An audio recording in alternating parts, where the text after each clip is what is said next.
With Real Madrid welcoming Mbappe and winning the Super Cup against Atalanta, the footballing season in Europe is about to begin and everyone is excited and hopeful that maybe this year their team could win a trophy. But if we go halfway across the world to the continent of South America, their football season has been at the halfway point, and things over there are starting to get really intense. And I don't even know where to start, there's just so much going on. But I've had my eyes on Grêmio, and man, their fans are really on a roller coaster ride of emotions right now. See, Grêmio had been in the relegation zone for the first games of the season, and due to severe flooding in the area that Grêmio plays in, they had a broken morale. However, in the league, they have been playing way better, winning the last 3 out of 5 games, and getting out of the relegation zone. But unfortunately, not everything is sunshine and rainbows, as first off, they were put in a tie for the Libertadores against Fluminese, who is also in the relegation zone right now. Grêmio would lose to them in a tense penalty shootout.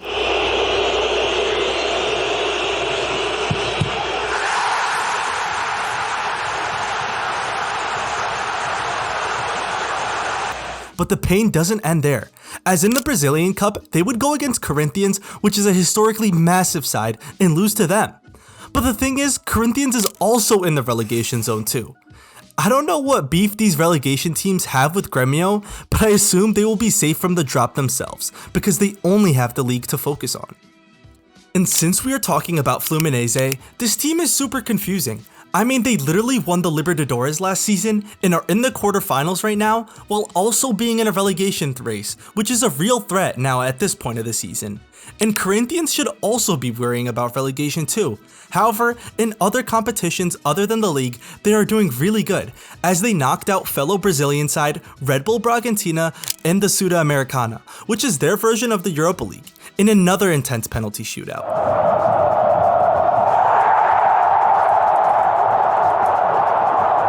Although Red Bull are 12th in the league, and they aren't finished, as they also advanced to the quarterfinals of the Brazilian Cup by penalties too, so it seems as though they are penalty specialists and I wouldn't want to go against them in that regard.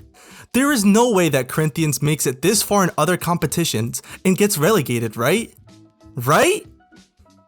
Anyways, I just want to show some appreciation to Atlético Mineiro as well, as they are currently placed 8th in the league, but they already won the State Cup this season against their bitter rivals Cruzeiro and find themselves in the quarterfinals of the Libertadores going against Fluminese.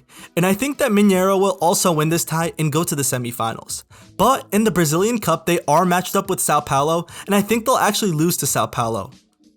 And I also have to show love to Bahia, who decided to make a crazy upset by beating league leaders Botafogo in the Copa do Brasil. So their squad owned by the Citigroup seems to be having a successful season, as they are also pushing for auto qualification to the Libertadores. But now let's talk about the top 4. And first thing I'm going to say is Palmeiras is finally showing some weakness. After dominating for years, now it seems like other teams are finally catching up. I say this because first off, in the Brazilian Cup, they were beaten by Flamengo 2-1 over 2 legs, and then they lost their Libertadores tie against Botafogo as well. But it was the most entertaining tie of the whole bunch. As the second leg would start, and Botafogo would find themselves 2 goals up, and people thought the tie was over, until Palmeiras would go on to score 2 goals in the last 10 minutes of the match, pushing for the final goal to get the score tied on aggregate, and they scored. And their players are going crazy, fans are exploding with joy until the goal got cancelled, meaning that Botafogo went through on aggregate 4-3, and wow, that's just a crazy play of events. It seems as though Botafogo are too good to choke this year. And speaking about Botafogo, I think this year really might be their year, as they are at the top as champions again, but this time it looks different. I mean, their competition isn't title-winning Palmeiras, but unproven Fortaleza. And although Fortaleza are having a monster season by their standards, I don't think they have what it takes to get past Botafogo. And shout out to my 2 teams who are quite ready to contend for the championship, but they're certainly improving, like the last year Copa do Brasil winners Sao Paulo, who are trying to qualify for the Libertadores. They just made it to the quarterfinals of the competition and now will face Botafogo. Just a year ago, they were in the bottom half of the table, so they have certainly made some good moves. And I didn't forget about Cruzeiro either, who is doing well in the league, especially after their new owners have come in. Unfortunately, they had a very tough draw in the Sudamericana, going against Boca Juniors. I don't even know why Boca Juniors is in the Sudamericana when they were literally in the final of the Libertadores last year. But currently in the quarterfinal of the Libertadores, there's 5 Brazilian teams, so there's 5 out of 8 being from Brazil, and that's just crazy, and it just goes to show how strong the league is in South America. If another Brazilian side win the Libertadores, that means that you have to go back to 2018, which is the last time a side not from Brazil had won it. And that also means that South America will be sending 5 Brazilian teams to the new edition of the Club World Cup that's starting in 2025.